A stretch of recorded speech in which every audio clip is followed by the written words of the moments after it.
दोस्तों DG India में आपका बहुत बहुत स्वागत है। और आज मैं आपके लिए जो वैकेंसी लेके आया हूँ वो है एनएमडीसी लिमिटेड की तरफ से। एनएमडीसी लिमिटेड भारत सरकार का ये एक उपक्रम है, तो ये सेंट्रल गवर्नमेंट की जॉब रहेगी और परमानेंट जॉब है। और ये ऑफिशियल नोटिफिकेशन इसके लिए अभी आप स्क्रीन पे देख सकते हो। इसमें अलग अलग टाइप की बहुत सारी पोस्ट है और इन सभी पोस्ट के बारे में मैं पूरी जानकारी आपको दूंगा कि कितनी वैकेंसी अवेलेबल है, क्या एजुकेशन क्वालिफिकेशन मांगी गई है, आवेदन कब से शुरू हो रहे हैं, लास्ट डेट क्या है, साथ ही आवेदन कैसे करना है, एप्लीकेशन फीस क्या है, सिलेक्शन का प्रोसेस क्या रखा गया है। तो इन सारे सवालों के जवाब आपको इसी वीडियो में मिल जाएंगे। अब आगे बढ़ते हैं इसी ऑफिशियल नोटिफिकेशन में। तो सबसे पहले देख लेते हैं यहाँ पे क्वालिफिकेशन क्या मांगी गई है और कौन कौन सी पोस्ट अवेलेबल है। सबसे पहले जो पोस्ट है वो है फील्ड अटेंडेंट की, ठीक है, जिसमें 43 वैकेंसीज टोटल अवेलेबल है और इसमें मात्र 8वीं पास या फिर ITI मांगी गई है। या तो आप 8वीं पास हो या फिर अगर आपने ITI कर रखा है तो आप इसमें एलिजिबल होंगे। और इसके अलावा आगे जो पोस्ट है वो है मेंटेनेंस असिस्टेंट, जिसके लिए 90 वैकेंसीज अवेलेबल है और इसमें ITI मांगी गई है welding, fitter, machinist, motor mechanic, diesel mechanic और ऑटो इलेक्ट्रीशियन। इन ट्रेड में अगर आपने ITI की है तो आप इसमें एलिजिबल होंगे। और आगे है एक बार फिर से मेंटेनेंस असिस्टेंट इलेक्ट के लिए, जिसमें 35 वैकेंसीज है और ITI इसमें मांगी गई है इलेक्ट्रिकल ट्रेड में, ठीक है। अब यहाँ पे जो चौथी वैकेंसी है वो है MCO ग्रेड 3, इसमें 4 वैकेंसीज है और इसमें जो क्वालिफिकेशन है वो है डिप्लोमा मांगा गया है 3 साल का मैकेनिकल इंजीनियरिंग में, ठीक है। और अगर आपके पास में हैवी व्हीकल ड्राइविंग लाइसेंस भी है तो ये प्लस पॉइंट आपके पास में रहने वाला है। अब नेक्स्ट पोस्ट है HEM मैकेनिक ग्रेड 3, जिसमें 10 वैकेंसीज है और इसमें भी डिप्लोमा मांगा गया है मैकेनिकल इंजीनियरिंग में, जो 3 साल का होता है। और इसमें भी अगर आपके पास में हैवी व्हीकल ड्राइविंग लाइसेंस है तो ये प्लस पॉइंट आपको रहने वाला है। आगे है इलेक्ट्रीशियन ग्रेड 3, जिसमें 7 वैकेंसीज है और इसमें भी 3 साल का डिप्लोमा मांगा गया है इलेक्ट्रिकल इंजीनियरिंग में। और इसके साथ में आपके पास में इंडस्ट्रियल या फिर डोमेस्टिक इलेक्ट्रिकल इंस्टॉलेशन सर्टिफिकेट भी होना चाहिए। अब आगे है ब्लास्टर ग्रेड 2, इसमें 2 वैकेंसीज है और मात्र मैट्रिक मांगा गया है। या फिर अगर आपने ITI की है ब्लास्टर से तो आप एलिजिबल होंगे, या फिर माइनिंग मैट सर्टिफिकेट आपके पास में है, या फिर फर्स्ट एड सर्टिफिकेट है तो भी आप इसमें एलिजिबल होंगे। तो बहुत ही बेसिक सी क्वालिफिकेशन है। और QCA ग्रेड 3, तो इसमें 9 वैकेंसीज है, ठीक है। और ग्रेजुएट मांगा गया है, BSc आपके पास में होनी चाहिए केमिस्ट्री या फिर जियोलॉजी में। और पोस्ट क्वालिफिकेशन एक्सपीरियंस यहाँ पे मांगा गया है 1 साल का, 1 साल का एक्सपीरियंस है तो आप इसमें एलिजिबल होंगे, ठीक है। तो ये है सारी वैकेंसीज, 8 पोस्ट यहाँ पे अवेलेबल है और उन सब के लिए बहुत ही अच्छी खासी मात्रा में वैकेंसीज है और बहुत ही बेसिक सी यहाँ पे क्वालिफिकेशन है। अब आगे बात करेंगे सैलरी के बारे में। उससे पहले रिजर्वेशन देख लेते हैं। एज पर कैटेगरी वाइज यहाँ पे डिवाइड कर दिया गया है सभी पोस्ट को, यहाँ पे आप चेकआउट कर सकते हो अपनी कैटेगरी के हिसाब से। अब बात करेंगे यहाँ पे सैलरी की, जो कि इस टेबल में अभी आप देख सकते हो। सबसे पहले है फील्ड अटेंडेंट की अगर बात करें तो पहले 12 महीने आपको मिलेंगे 18,000 रुपये, जो कि स्टाइपेंड होगा, ठीक है। इसके अलावा कोई भी भत्ता नहीं मिलेगा। और उसके बाद में 6 महीने तक आपको मिलेंगे, अगले 6 महीने तक 18,500 रुपये, इसमें भी कोई भी भत्ता नहीं मिलेगा।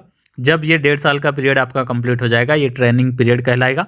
ये पीरियड कंप्लीट होने के बाद में आपका फिक्सेशन हो जाएगा इस पे स्केल पे, जो कि यहाँ पे दी हुई है, जिसमें स्टार्टिंग बेसिक पे होगी आपकी 18,100 रुपये और हर साल आपकी बेसिक पे 3% के हिसाब से बढ़ती रहेगी और ये पे स्केल आपकी रहने वाली है। तो इसमें सारे भत्ते मिलेंगे और सारे भत्ते इसमें अगर जोड़ दिए जाएँ तो आपकी जो स्टार्टिंग ग्रोस सैलरी रहने वाली है वो लगभग 28,000 के आसपास हो जाएगी, ठीक है। तो अच्छी खासी सैलरी है। और इसके अलावा मेंटेनेंस असिस्टेंट मैकेनिकल की अगर बात करें, मैकेनिकल और इलेक्ट्रिकल दोनों के लिए सेम है। यहाँ पे स्टार्टिंग में आपको 12 महीने तक 18,000 रुपये और उसके बाद में 6 महीने तक 18,500 रुपये और उसके बाद में 1.5 साल बाद आपका फिक्सेशन होगा 18,700 की बेसिक पे। तो ये आप यहाँ पे देख सकते हो। उसके बाद में है यहाँ पे MCO ग्रेड 3 और HEM मैकेनिक ग्रेड 3 और ये जितनी भी पोस्ट है इन सब के लिए आपको पहले 12 महीने तक 19,000 रुपये मिलेंगे और उसके बाद में 19,500 रुपये 6 महीने तक। तो ये 1.5 साल कंप्लीट होने के बाद में आपका फिक्सेशन होगा 19,900 की बेसिक पे, जो कि 3% हर साल बढ़ती रहेगी। तो इसमें जो आपको सारे भत्ते मिलेंगे और सब कुछ इसमें जोड़ दिया जाए तो आपकी ग्रोस सैलरी जो होगी वो लगभग 30,000 के आसपास हो जाएगी, ठीक है। तो ये अच्छी खासी आकर्षक सैलरी है आपके लिए। और सेंट्रल गवर्नमेंट की जॉब है, जितने भी other benefits central government employees को मिलते हैं वो सारे आपको मिलेंगे। इसमें मैक्सिमम एज 30 साल रखी गई है और आपकी जो एज है वो 2 मार्च 2022 से कैलकुलेट की जाएगी और मिनिमम एज 18 साल है, 18 से 30 के बीच में होनी चाहिए 2 मार्च 2022 को। तो ये बात हो गई सैलरी, एज और पे स्केल की, जो कि बहुत ही ज़बरदस्त है। अब आगे बढ़ते हैं और आगे बात करेंगे आवेदन कैसे करना है। तो आवेदन आपको ऑनलाइन ही करना होगा, ऑनलाइन मोड रखा गया है और इसके लिए लिंक यहाँ पे ये दिया हुआ है जो कि आपको इस वीडियो के डिस्क्रिप्शन में मिल जाएगा, ठीक है। और जो ऑनलाइन आवेदन है वो 10 फरवरी से स्टार्ट हो रहे हैं और लास्ट डेट है 2 मार्च। तो 10 फरवरी से लेकर 2 मार्च तक आप ऑनलाइन आवेदन कर सकते हो और लास्ट डेट का बिल्कुल भी इंतजार मत करना, ठीक है। उससे पहले पहले ऑनलाइन आवेदन कर देना। अब आवेदन करने के लिए जो फीस है वो 150 रुपये रखी गई है, यहाँ पे क्लियरली आप देख सकते हो, ठीक है, जो कि नॉन रिफंडेबल रहेगी। अब आगे बढ़ते हैं इसी ऑफिशियल नोटिफिकेशन में और बात करेंगे मोड ऑफ सिलेक्शन की। तो मोड ऑफ सिलेक्शन में यहाँ पे आप देख सकते हो जो फील्ड अटेंडेंट है उसके लिए पहले रिटन टेस्ट होगा, उसके बाद में फिजिकल एबिलिटी टेस्ट होगा, ठीक है। जबकि जितनी भी अदर पोस्ट है इन सारी पोस्ट के लिए पहले रिटन टेस्ट होगा और उसके बाद में ट्रेड टेस्ट होगा। तो ये सिलेक्शन का प्रोसेस रहने वाला है। साथ ही मैं आपको बता दूं फाइनल मेरिट लिस्ट जो बनेगी वो रिटन टेस्ट के मार्क्स के आधार पे ही बनेगी, दोनों ही यहाँ पे पोस्ट के लिए, ठीक है। जबकि ये जो सेकंड लेवल टेस्ट जो होने वाले हैं फिजिकल टेस्ट और ट्रेड टेस्ट, ये सिर्फ क्वालिफाइंग इन नेचर रहेंगे, इसको आपको क्वालिफाई करना होगा। जबकि जो फाइनल मेरिट लिस्ट है वो रिटन टेस्ट पे ही आधारित होगी। अब रिटन टेस्ट का यहाँ पे पैटर्न देख लेते हैं। तो फील्ड अटेंडेंट के लिए रिटन टेस्ट में जनरल नॉलेज और न्यूमेरिकल एंड रीजनिंग एबिलिटी से क्वेश्चंस पूछे जाएंगे। जनरल नॉलेज से 70 मार्क्स के क्वेश्चन होंगे और न्यूमेरिकल एंड रीजनिंग एबिलिटी से 30 मार्क्स के क्वेश्चन पूछे जाएंगे। जबकि अदर जितनी भी पोस्ट है उनके लिए जो रिटन एग्जाम है वो 2 पार्ट में होगा, पार्ट 1 पार्ट 2। पार्ट 1 में यहाँ पे सब्जेक्ट नॉलेज होगा जिस भी ट्रेड से आप अप्लाई कर रहे हो उससे, और दूसरा जो पार्ट है उसमें जनरल नॉलेज और न्यूमेरिकल एंड रीजनिंग एबिलिटी के क्वेश्चन होंगे 50 और 20 क्रमशः, ठीक है। तो ये हो गई बात। और इसमें भी यहाँ पे अब आगे बात कर लेते हैं कि क्वालिफाइंग मार्क्स कितने होंगे। तो क्वालिफाइंग मार्क्स यहाँ पे दिए हुए हैं। SC ST PWD कैटेगरी के लिए 40 मार्क्स है, OBC के लिए 45 मार्क्स और जनरल कैटेगरी के लिए 50 मार्क्स यहाँ पे क्वालिफाइंग मार्क्स रखे गए हैं, ठीक है। अब आगे बढ़ते हैं और सेकेंड लेवल टेस्ट की बात करते हैं जिसमें जो फिजिकल टेस्ट होगा वो होगा फील्ड अटेंडेंट के लिए जिसको क्वालिफाई करना जरूरी है। और रिटन टेस्ट में टोटल वैकेंसी के 3 गुना अभ्यर्थियों को पास किया जाएगा, ठीक है, फिजिकल फिटनेस टेस्ट और ट्रेड टेस्ट के लिए। तो फिजिकल फिटनेस टेस्ट और ट्रेड टेस्ट यहाँ पे आप देख सकते हो, उसके लिए क्वालिफाइंग मार्क्स दिए हुए हैं। ट्रेड टेस्ट में 40% है जनरल के लिए, 37% OBC और 30% यहाँ पे SC ST PWD कैंडिडेट्स के लिए। ये सिर्फ आपको क्वालिफाई करना है और फिजिकल एबिलिटी टेस्ट भी सिर्फ क्वालिफाई करना है। और फाइनल मेरिट लिस्ट जो बनेगी वो बनेगी रिटन टेस्ट के आधार पे ही, और उसके बाद में आपका डॉक्यूमेंट वेरिफिकेशन होगा। उसके लिए आपको डॉक्यूमेंट्स जो है वो रेडी रखने होंगे। अब आगे बढ़ते हैं और आगे बात करते हैं यहाँ पे इस ऑफिशियल नोटिफिकेशन में और क्या क्या दिया हुआ है।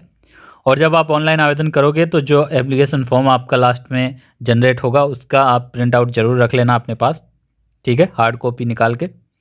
और ऑनलाइन आवेदन करने के लिए कुछ डॉक्यूमेंट्स की आपको ज़रूरत पड़ेगी, वो भी लिस्ट में यहाँ पे आपको बता देता हूँ कि कौन कौन से डॉक्यूमेंट्स की आपको ज़रूरत पड़ने वाली है, ठीक है।